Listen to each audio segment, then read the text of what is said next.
নমস্কাৰ আজি মোৰ অসম চৰকাৰলৈ দুটা প্ৰশ্ন আৰু এটো মোৰ চ্যালেঞ্জ যে তেওঁলোকে এটোৰ উত্তৰ মোক দিব নোৱাৰে। প্ৰথম প্ৰশ্নটো হ'ল যে যিবোৰ হাজবেণ্ডক ধৰিছে মানে 18 বছৰতকৈ কম বয়সৰ ছোৱালী বিয়া পতাৰ কাৰণে ঠিক আছে তেওঁলোক বাৰু জেলত আছে এতিয়া কিন্তু এদিনটো তেওঁলোকৰ ধৰক বেল হ'ব তেওঁলোক জেলৰ পৰা ওলাই আহিব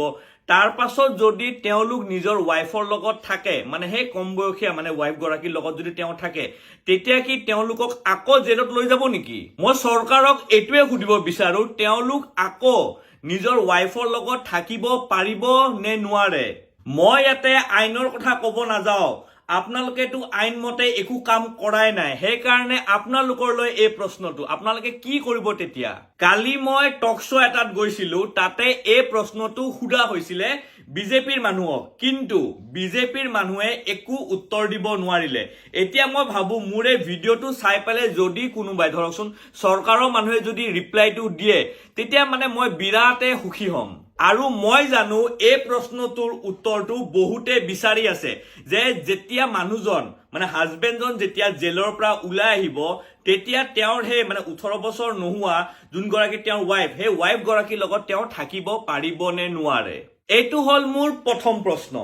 দুই নম্বৰ প্ৰশ্নটো হল আপোনালোকে এতিয়া আঁচনি দিম বুলি কৈছে যিবোৰ মানে মহিলা আছে মানে ধৰকচোন 18 বছৰ কম বয়সত বিয়া হৈছিলে যোনবোৰৰ ধৰকচোন হাজবেণ্ডবোৰ এতিয়া জেলত আছে তেওঁলোকক আপোনালোকে কিবা স্কিমত মানে কিবা আঁচনি দিম বুলি কৈছে ঠিক আছে এটো বিৰাতে ভাল কথা কিন্তু আপোনালোকে তেওঁলোকক এতিয়া ক্ৰিমিনেল বুলি কৈ আছে ক্ৰিমিনেল বুলি এফালে হাজবেণ্ডবোৰ ক্ৰিমিনেল আৰু এফালে হাজবেণ্ডবোৰৰ যি গৰাকী ওয়াইফ হে ওয়াইফবোৰক আপোনালোকে এতিয়া আঁচনি দিব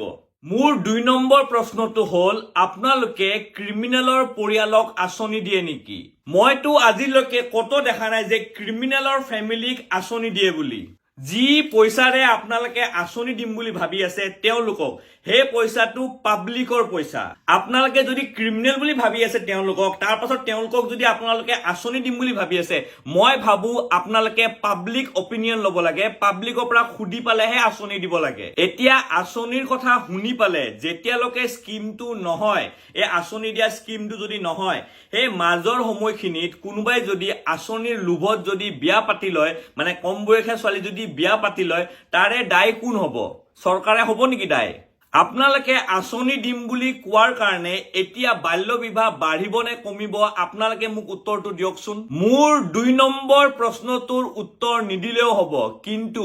মই মোৰ প্ৰথম প্ৰশ্নটোৰ উত্তৰটো বিচাৰো মই আপোনালোকৰ পৰা যে যেতিয়া হাজবেণ্ডজন বেলত ওলাই আহিব বা কোৰ্টে যেতিয়া ভাবিব মানে তেওঁক মানে ৰিলিফ দিব লাগে বা তেওঁক বেল দিব লাগে যোনবোৰ হাজবেণ্ড ওলাই আহিব জেলৰ পৰা তাৰ পাছতো তেওঁলোকক আপোনালোকে তেওঁৰ ওয়াইফৰ লগত থাকিব দিব নে নিদিয়ে কাৰণ এটো প্ৰশ্নৰ উত্তৰ মানে বহুতে বিচাৰি আছে কাৰণ আপোনালোকৰ পাৰ্টিৰ মানুহে